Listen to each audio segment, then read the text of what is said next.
Our next guest was on the program here a couple times as well, especially on the Friday Night Live. He will always come on and perform, mash up the crowd, right. Just clearly he's a busy man. But tonight we got a chance to really get him in a more up close and personal situation to really find out a little bit about his history, find out, of course, where he's heading. I know things are going with the man called Royal Dainties. I had a chance to see Dainties about 2 weeks ago on a Tobago Express back to Trinidad. Man perform on the plane, and if you feel alive, let me show you right here I'm gonna show you on the digital. Always quick away, line up yourself, you know. But in the meantime, though, Dainties, respect you, man. Yeah, man, blessed every time, you know. Respect, man. Yeah, you know? give thanks. We never really got a chance to vibe that much, you know. I must say, honestly, first time, like, you know, you came to the forefront with me was when you did the song. Of course, you have the video for that is still riding high on the Countdown with Hands.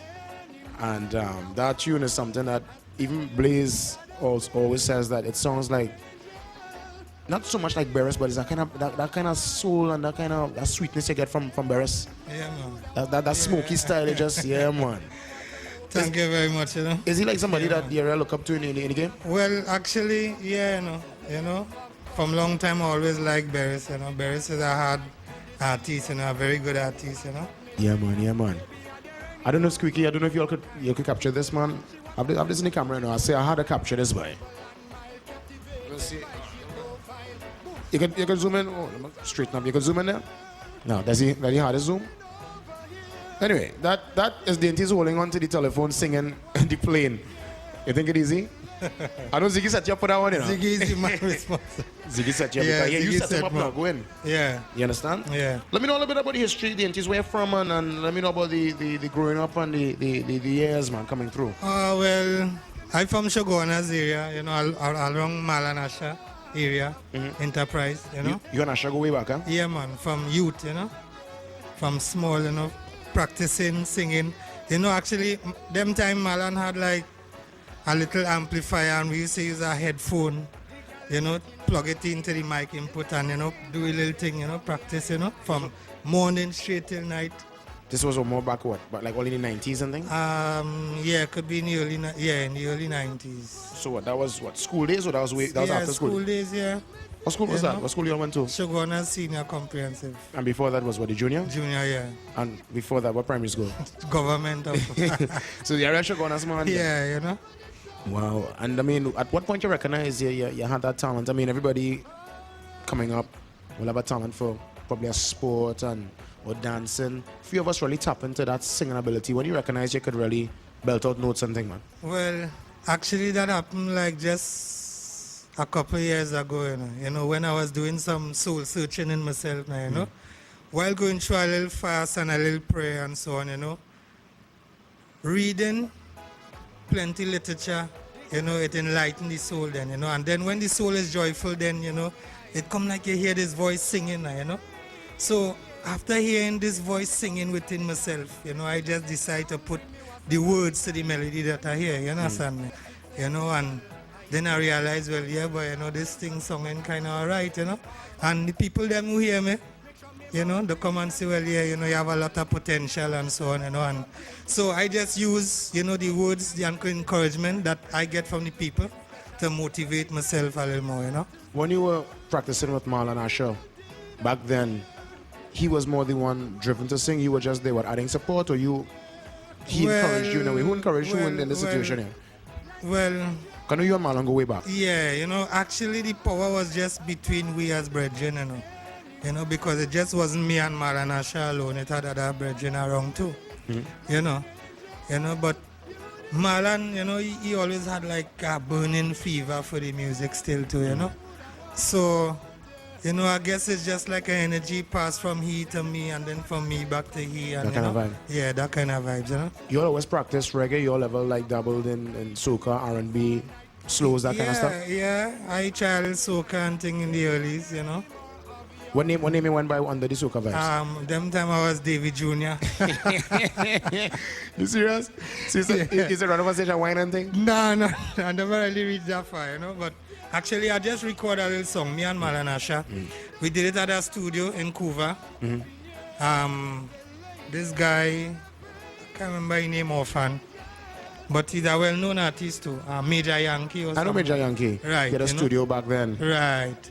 Them days he had plats and things. Now I think he fly the Ras. Yeah, well, that is the guy that do the recording and stuff, you know. But after that, I never really know which direction that song went, so I just forget about it, you know. That was the first time I stepped into a studio?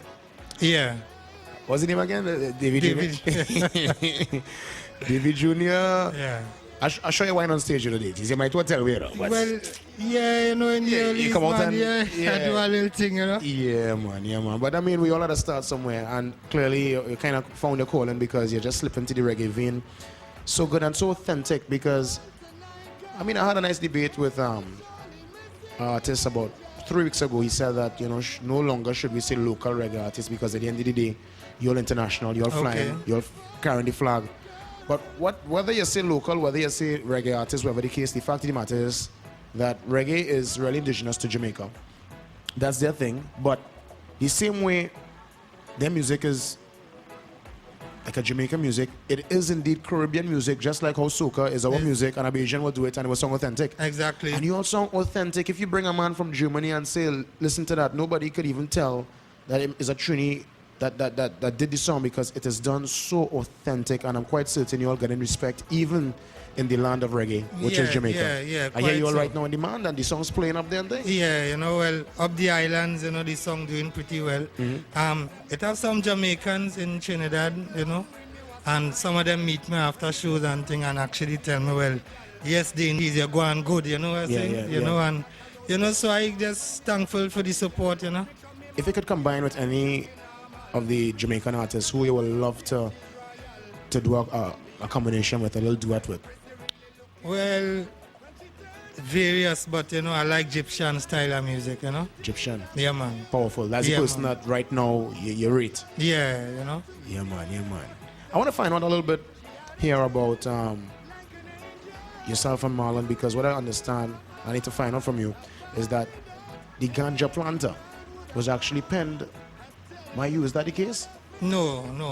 That is a rumor I've been hearing a while now. Because I really want to confirm that. No.